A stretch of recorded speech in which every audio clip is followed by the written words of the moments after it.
I used to joke with my clients, I shiver at 90 degrees.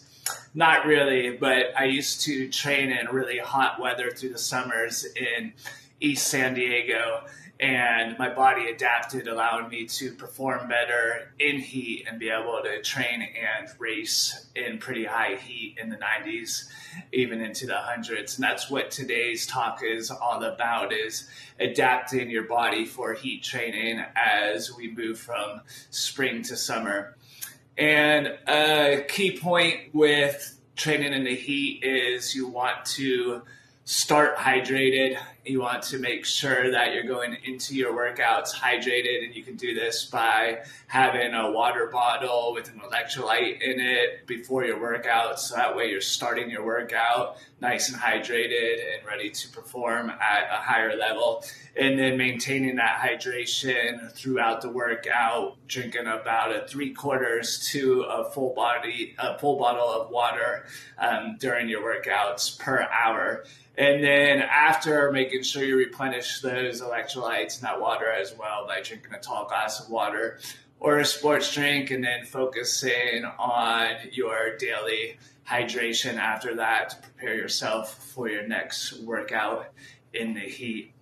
It's pretty hard for us as athletes to avoid training in the heat. We can wake up early, we can do cooler morning workouts, but eventually with long endurance exercise or long endurance races, you're going to end up in the heat.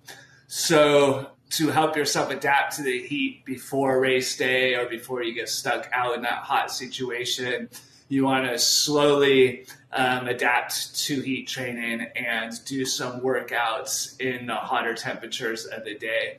And you can slowly adapt to training in the heat and keeping your performance up by starting off with your 30 to 45 minute workouts in the heat.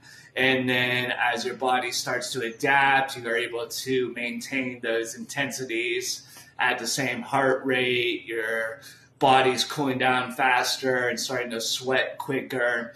From adapting to the heat, you can start adding volume and continuing to train longer in the heat for longer durations.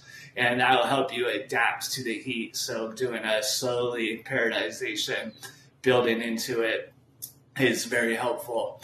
And then last, you can do some passive heat training. And passive heat training is really good for adapting to the heat of summer. And that includes, after your workouts, you can take a sauna, so that way you're maintaining that body temperature, you're getting it hot, so your body's adapting to the heat of the summer. Or you can take a hot bath if you don't have a sauna, and ideally you're getting into that hot environment just about 10 minutes after your workout to help you passively adapt to the heat.